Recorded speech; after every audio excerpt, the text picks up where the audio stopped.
Hi friends, நீங்கள் கவலை இல்லாத ஒரு மனிதனாக மாறணுமா? நீங்கள் உங்கள் வாழ்க்கையில் மகிழ்ச்சியான ஒரு மனிதனாக மாறணுமா? அப்படின்னா நம்ம வீடியோவை நீங்கள் ஸ்கிப் பண்ணாமல் ஃபுல்லாக வாட்ச் பண்ணுங்கள்.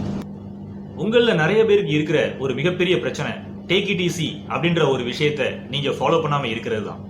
உதாரணத்துக்கு நீங்கள் ஒரு தொழில் செய்கிறீங்க, அந்த தொழிலில் ஏதாவது நஷ்டம் ஏற்பட்டுச்சுன்னா உங்களில் பல பேர்னால அந்த நஷ்டத்தை அவ்வளவு ஈஸியாக எடுத்துக்க முடியாது. தொடர்ந்து அதே சிந்தனை மட்டும் உங்க மனசுல ஓடிக்கிட்டே இருக்கும். நடந்து முடிஞ்ச அந்த மோசமான நஷ்டத்தை தொடர்ந்து நீங்க சிந்திச்சுக்கிட்டே இருக்கிறதுனால உங்களுக்கு தூக்கம் நல்லா வரவே செய்யாது. இறுதியில அது உங்களுடைய உடல் ஆரோக்கியத்தையும் அழிச்சிரும். இந்த பிரச்சனைக்கு என்ன தீர்வு அப்படின்னா, நீங்க லைஃப்ல எதையுமே ஈஸியா எடுத்துக்க பழகணும். அது எப்படி நஷ்டத்தை டேக் இட் ஈஸியா எடுத்துக்க முடியும் அப்படின்னு நீங்க கேக்குறீங்களா? நீங்க உங்க உடல் ஆரோக்கியத்தை பாதுகாக்கணும் அப்படின்னா நிச்சயமா நீங்க எந்த ஒரு சூழ்நிலையையும் டேக் இட் ஈஸியா எடுத்துக்க பழகணும். இதை தவிர வேற எந்த வழியும் கிடையாது. இதுதான் நீங்க உங்க பிரச்சனையில இருந்து வெளியே வர்றதுக்கு நீங்க எடுத்து வைக்கிற முதல் படி. அப்புறம் வாட் நெக்ஸ்ட், அடுத்தது என்ன செய்யலாம் அப்படின்னு நீங்க சிந்திக்க ஆரம்பிக்கணும். இதை செய்யாம நீங்க நடந்து முடிஞ்ச அந்த நஷ்டத்தையே எண்ணி தொடர்ந்து கவலைப்பட்டுக்கிட்டே இருந்தீங்க அப்படின்னா அதனால உங்களுக்கு எந்த விதமான நன்மையும் ஏற்பட போறது இல்லை. கவலையால் தீமை மட்டுமே விளையும். இதை நல்லா புரிஞ்சுக்கோங்க. ஆக நடந்து முடிஞ்ச அந்த மோசமான நஷ்டத்தை ஏத்துக்கிட்டு வாட் நெக்ஸ்ட், அடுத்தது என்ன செய்யலாம் அப்படின்னு நீங்க சிந்திக்க ஆரம்பிங்க. நீங்க எப்போ கவலையை விட்டுட்டு அடுத்தது என்ன செய்யலாம் அப்படின்னு நீங்க சிந்திக்க தொடங்குறீங்களோ அப்போ நிச்சயமா உங்களுக்கு ஒரு நல்ல வழி பிறக்கும். இந்த ஒரு தீர்வை நீங்க லைஃப்ல ஃபாலோ பண்ணீங்கன்னா, அதாவது எந்த ஒரு பிரச்சனையையும் டேக் இட் ஈஸியா எடுத்துக்கிட்டு வாட் நெக்ஸ்ட், அடுத்தது நம்ம என்ன செய்யலாம் அப்படின்னு நீங்க சிந்திக்க தொடங்குனீங்கன்னா உங்களை எந்தவித பிரச்சனைகளாலும் கவலைக்குள்ளாக்க முடியாது. உங்களுக்கு உங்க பிரச்சனையை எதிர்த்து சமாளிக்கிற வலிமை வரும். இந்த பூமிக்கு நாம் வரும்போது கையில் ஏதும் கொண்டு வரவில்லை. இந்த பூமியை விட்டு நாம் போகும்போதும் எதையும் எடுத்துச் செல்ல இயலாது. இவ்வாறு இயற்கையின் நியதி இருக்கையில் நாம் ஏன் இந்த சிறியதொரு வாழ்க்கை பயணத்தில் கவலைப்பட வேண்டும்? நாமே ஏன் நம்மை அழிக்க வேண்டும்? நேற்றும் இல்லை, நாளையும் இல்லை, இக்கணம் மட்டுமே உள்ளது. இக்கணத்தில் உன் பிரச்சனைகளை துணிச்சலாக எதிர்கொள். கவலைகளை விடு, முயற்சிகளை எடு. உன் முயற்சிகளுக்கு என்ன பலன் கிடைத்தாலும் படைத்தவனுக்கு நன்றி கூறி அதை ஏற்றுக்கொள். போதும் என்ற மனமே பொன் செய்யும் மருந்து. இவ்வாறு நீ வாழ பழகினால் உன் வாழ்வில் வாழும் காலம் வரை உன்னோடு அமைதி, ஆனந்தம் நிச்சயமாக நிலைத்திருக்கும். So please understand, all our lives are short in this planet. Anything can happen at any point of time to anyone. Such is the unpredictable nature of human life. So during this short stay, let us be happy. உன் மகிழ்ச்சி உன்னிடம் மட்டுமே உள்ளது என்பதை நீ புரிந்து கொண்டால், வெளியே அதை நீ தேடாமல் இருந்தால் நிச்சயமாக ஒவ்வொரு நாளும் நீ மகிழ்ச்சியோடு ஆனந்தமாய் வாழ முடியும். ஃபர்ஸ்ட் நம்ம ஒரு சின்ன ஸ்டோரி பார்க்கலாம். அதே மாதிரி தான் எதிர்கொண்ட பிரச்சனைகளால அதிகம் கவலைப்பட்டவர் ஹானி. யார் இவர்? அமெரிக்கால 1940 அந்த காலகட்டத்தில் வாழ்ந்தவர். அவருடைய 20 வயசுல அவர் அதிகமா கவலைப்படுற ஒரு மனிதரா இருந்தாராம். அதனால அவருக்கு என்ன ஆயிடுச்சுன்னா, அவருடைய குடல்ல ஒரு புண்ணு ஃபார்ம் ஆயிட்டு. ஹாஸ்பிட்டல்ல இருக்கிற டாக்டர்ஸ்லாம் அவரை செக் பண்ணிட்டு இவர் இன்னும் கொஞ்ச நாள் தான் உயிரோட இருப்பாரு அப்படின்னு சொல்லிட்டாங்க. இதை கேட்டு ஷாக்கான ஹானிக்கு கவலை இன்னும் அதிகமாயிருச்சான். சில நாட்கள் கழிச்சு அவருக்கு வேதனை இன்னும் அதிகமாயிருச்சான். ஒரு நாள் அவரே அவருக்கு ஒரு ஸ்டேட்மெண்ட் சொல்லிக்கிட்டாராம். அது என்ன ஸ்டேட்மெண்ட்னா, ஹானி, உன் லைஃப்ல இனி மரணத்தை தவிர எதுவுமே இல்லை அப்படின்னா இனி இருக்க போற இந்த கொஞ்ச நாள் மட்டுமாவது ஏதாவது யூஸ்ஃபுல்லா நீ செய் அப்படின்னு அவரு தனக்குத்தானே சொல்லிக்கிட்டாராம். சரி, என்ன செய்யலாம் அப்படின்னு அவர் சிந்திச்சப்ப அவருக்கு ஒரு யோசனை வந்துச்சான். கடல் வழியா நம்ம உலக சுற்றுப்பயணம் போகலாம் அப்படின்னு அவர் முடிவெடுத்தாராம். இந்த ஒரு விஷயத்த அவர் ஹாஸ்பிட்டல்ல இருக்கிற அந்த டாக்டர்ஸ், நர்ஸ் இவங்கள்ட்டலாம் சொன்னாராம். இதை கேட்டு அந்த ஹாஸ்பிட்டல்ல இருக்கிற அனைத்து மருத்துவர்களும் ஷாக் ஆயிட்டாங்களாம். மேலும் டாக்டர்கள்லாம் அவர்கிட்ட, நீங்க இந்த மாதிரி சுற்றுப்பயணம் போனீங்கன்னா உங்களை கடல்ல தான் புதைப்பாங்க அப்படின்னு சொல்லிட்டாராம். அவர் டாக்டர்கிட்ட, அப்படியெல்லாம் எதுவுமே எனக்கு நடக்காது, நான் என்னோட போகும்போது ஒரு சவப்பெட்டி எடுத்துட்டு போக போறேன். நான் ஏற்கனவே ஒரு கப்பல் கம்பெனியில ஒப்பந்தம் போட்டுட்டேன். ஒருவேளை நான் கடல் பயணத்துல இறந்துட்டேன் அப்படின்னா என்னுடைய பாடியை அவங்க குளிர்சாதன ரூம்ல பாதுகாப்பா வச்சிருந்து கப்பல் நாடு திரும்பியதும் என்னுடைய உறவினர்கள்கிட்ட என்னுடைய பாடியை ஒப்படைச்சிருவாங்க அப்படின்னு அவர் சொன்னாராம். அவர் கப்பல் பயணத்தை தொடங்குற அந்த நாள் வந்துருச்சு. அவர் வந்த உடனே அந்த கப்பல்ல அவர் பயணத்தை தொடங்கும் போது மக்கள் எல்லாருமே என்ன பண்ணிருக்காங்க அப்படின்னா, கப்பல்ல ஆட்டம் பாட்டம் கொண்டாட்டம் அப்படின்னு சொல்லி ரொம்ப நல்லா ஆரவாரப்படுத்தியிருக்காங்க.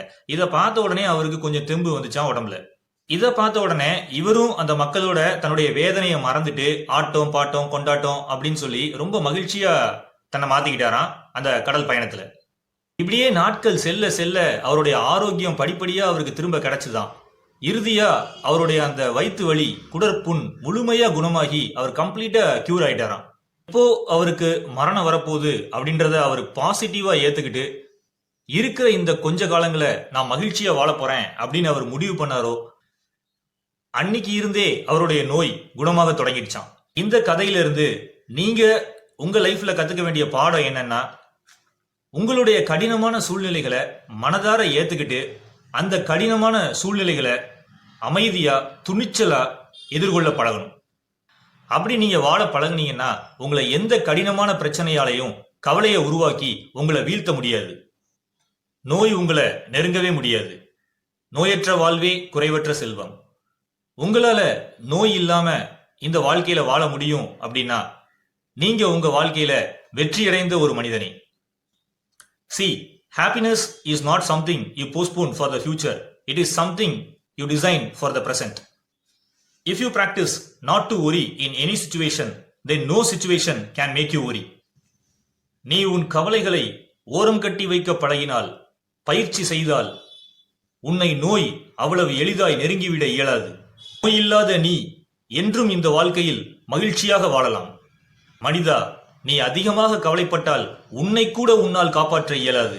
கவலையை நீ வென்றால் உன்னால் 100 பேரை கூட காப்பாற்ற முடியும். இதை புரிந்து உன் வாழ்க்கையில் செயல்படு. இனி என்றும் உனக்கு மகிழ்ச்சியே.